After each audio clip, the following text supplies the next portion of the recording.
The Shark Deck. Originally, this was going to run last Saturday, and then the Jimmy Fallon stuff broke, so I bumped it to this week. I'd been sitting on this for a while because normally Labor Day week is pretty quiet for news, but like I said, the Fallon thing came along and it gave me something else. So I've been sitting on this article from the AV Club, the 40 best comedy albums of all time ranked. If you were a long-time listener, you know when I do article episodes, I don't look at the article until I record. I like to react in the moment because a lot of times I'm like, whoa! So we'll do that in a second. But I did put some thought into a list here. Let me give you a quick list. I'll give you a top 5. At number 5, some sort of Carlin album. If you're of a certain age, remember you'd go into record chains and they would have the nice price and there'd be like a big barrel of cassettes and you'd go in there, and that's how we all wound up with like Steve Miller's greatest hits and things like that. There would always be some Carlin ones in there, and I had a bunch of Carlin ones that I used to listen to on a Walkman commuting to high school in the 80s. I can't tell you what albums they were, but one of those would be number 5. At number 4, I'll give you a wild card here. Trump versus Bernie live for Brooklyn. This is James Adomian as Bernie Sanders and Anthony Tamnowick as Donald Trump doing a debate. It is one of my favorite things. I play it on the Live One Slacker show as much as I can. Trump versus Bernie live from Brooklyn. Fantastic. Check that out. Next up, let me put Sam Kinison's Louder Than Hell. I mean, Sam, when he first came along, was so amazing, and some of his material about marriage still holds up, which is fantastic. Number 2, I'll put Mitch Hedberg's Strategic Grill Locations. And number 1, I will put Eddie Murphy Delirious. As I always say, some of the things haven't aged so well, but if you were of a certain age like me, there was a time when you could probably do 3/4 for this album off the top of your head. Goonie Goo-hoo. As I've aged, do I understand that Eddie Murphy is just doing a Ruichard Pryor cover act? Yes, I do, but that's my personal list. Let's look at the AV Club list. They made some good points. They said there were times when a concept wound up being so strong and elevated a performer who wouldn't otherwise be considered a candidate for the Comedy Hall of Fame. For example, The First Family. That's Vaughn Mader's 1962 album that made fun of the Kennedys. And they write, Vaughn Mader may not have had significant comedic skills, but his JFK impression was enough to fuel a landmark comedy record. One of the best compliments I ever heard about that album is when you think in your mind of a JFK impression, you're actually picturing Vaughn Mader and not what actual JFK actually sounded like. The AV Club adds, the passage of time inevitably alters the perception of the content. That's the case with such masters of the form as Bill Cosby and Woody Allen, comedians who recorded successful and influential albums at their prime, but those records may sound uncomfortable to a contemporary listener due to the scandals that have tarnished their legacies. We did not include those albums for that reason. Okay, let's take a look. It is a slideshow. Number 40, Vaughn Mader. Just discussed it. Great pick. 39, Jonathan Winters, The Wonderful World of Jonathan Winters from 1960. I respect, but personally, I never got into Jonathan Winters' comedy. 38, Lily Tomlin's This Is a Recording from 1972. Stan Freberg presents The United States of America, Volume 1, The Early Years from 1961. 36, Peter Sellers, The Best of Sellers 1958. Whoa, they write, not a compilation. The Best of Sellers nevertheless does feature Peter Sellers at a peak, rushing into the studio after his version of the old music hall standard Any Old Iron became an unexpected hit. Sellers crammed his mini LP with pop, rock and roll, folk, and jazz parodies and characters he did on the BBC's show The Goon Show. The producer, George Martin, you may know him from such bands as The Beatles. Wow, good pick. Whoever did this knows what they're talking about. 35, Bob and Doug McKenzie's Great White North. I considered mentioning this at the top. There's a couple tracks on there. 12 Days of Christmas, an all-time classic. Another one I play every year at Christmas time on the Live One Slacker show. Interesting pick. I like it. That's from 1981. 34, Lenny Bruce, the Carnegie Hall Concert. Lenny Bruce, founded modern stand-up comedy, but the material to me just feels a little dated. The recordings aren't that strong, but I get it. Good pick. Good pick. We're doing great here. 33, Joan Rivers from 1983, What Becomes a Semi-Legend Most. Joan, one of the greats. I worked with Joan for 5 years or so. I've got some stories. Won't bog into that today. I like Joan a lot. 32, Alan Sherman's My Son the Nut from 1963. You know this from the Hello Mutta, Hello Fada song, sung in the voice of a kid riding home from summer camp. It spent 2 weeks on the top of the Billboard charts, an achievement that no other comedy record matched until Weird Al released Mandatory Fun in 2014. 31, they have Adam Sandler. If you've listened to this podcast at all, You have picked up on, I don't find Adam Sandler the least bit funny. Like, not at all. Adam Sandler's They're All Gonna Laugh at You from 1993. Let's see what they wrote. They're All Gonna Laugh at You played a crucial part in building Adam Sandler's popularity outside of SNL, a purposefully juvenile record filled with goofy grouse-out humor. They're All Gonna Laugh at You became a word-of-mouth sensation at middle schools and colleges alike, thanks in part to Sandler's relentless focus on adolescent angst and pranks. He's a cartoon character caught on vinyl. Okay. 30, Robert Klein, child of the 50s from 1973. We all respect Robert Klein. You know, that's in the... I'm trying to think of how you explain it. It's like when you look at a ball player that played in 1910, you're like, I get it, but I don't get it. And that's kind of how I feel about Klein, but sure. 29, Dennis Leary's No Cure for Cancer. Dennis Leary, really interesting because if you've studied comedy, you hear the Bill Hicks influence with a capital I, capital N, and capital fluence on Dennis Leary. But yeah, AV Club says Dennis Leary brought the underground rantings of Bill Hicks into the mainstream. I'll leave it there. Say no more. Good album, though. 28, Martin Mull's Martin Mull and His Fabulous Furniture in Your Living Room, 1973. I don't even know what this is. A relic of its time, Martin Mull and His Fabulous Furniture in Your Living Room finds the former folkie sending up his hippie hubris. Who wrote that? And hitting such easy but worthy targets as dueling tubas. Huh. Interesting. I don't know anything about it, so I can't say that it shouldn't be there. 27, Dave Attell, Skanks for the Memories. What a great album. I really wish we had more out of Dave Attell in album format. He really hasn't recorded too much, but that's a fantastic album. Dave Attell, Skanks for the Memories.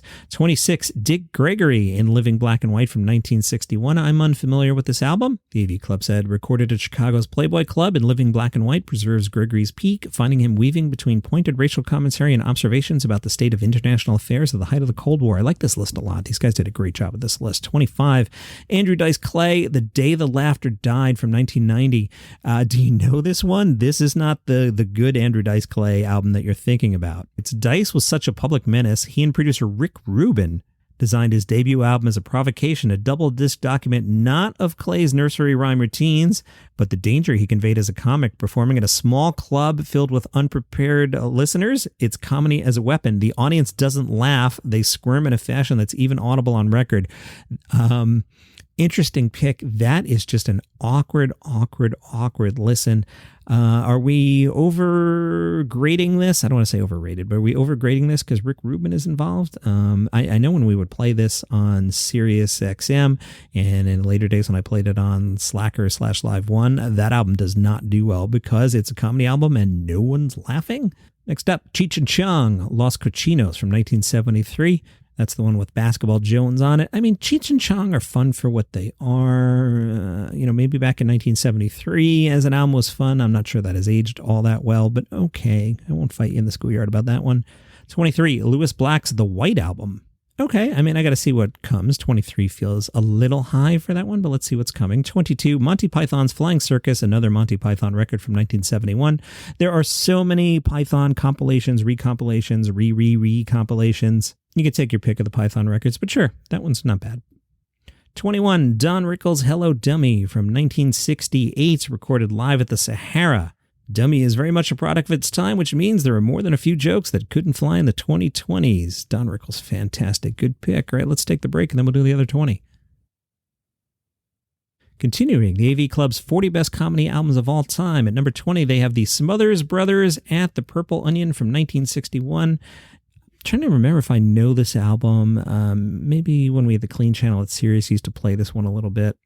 They're fine. They're fine. I'd like to see some more Newhart on here if we're going to do the Smothers Brothers. Let's see. 19, Mitch Hedberg, Strategic Grill Locations.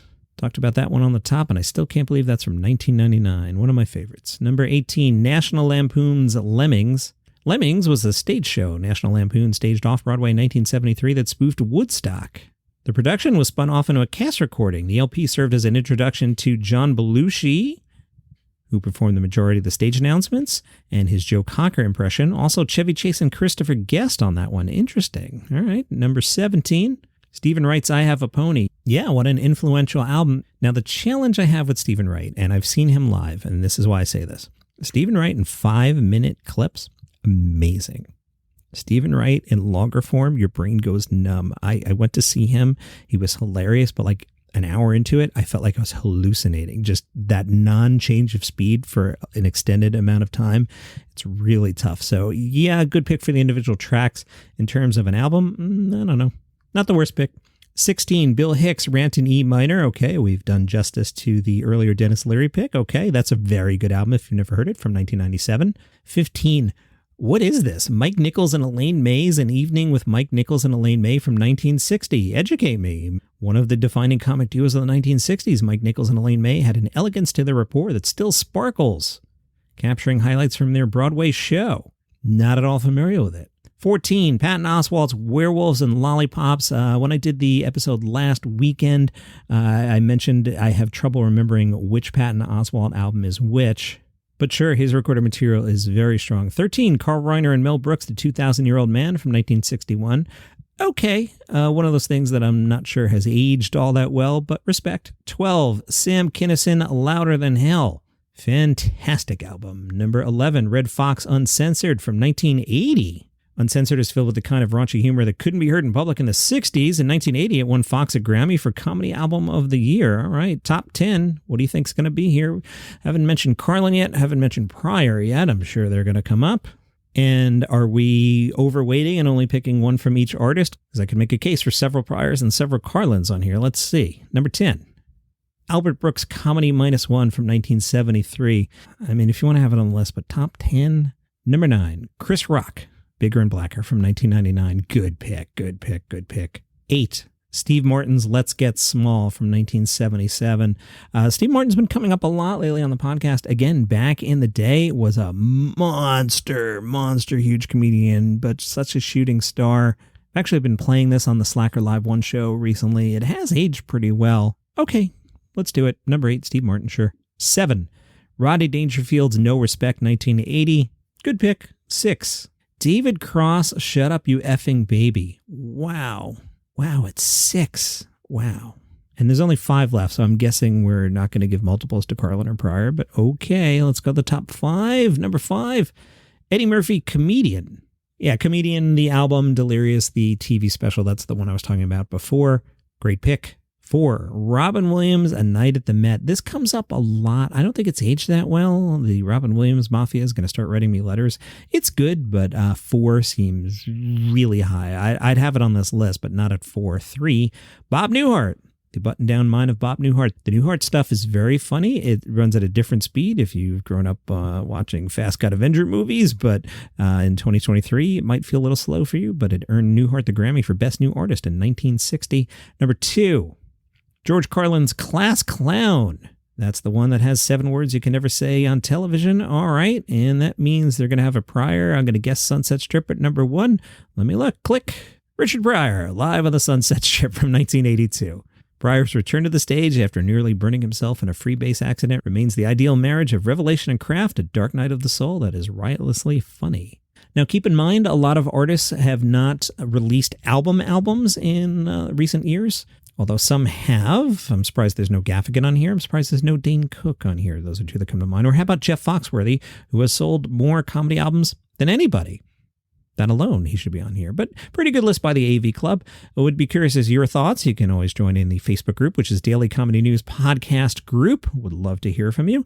And that's your show for today. Follow this podcast for free on Apple Podcasts, Spotify, YouTube, wherever you get your shows. See you tomorrow.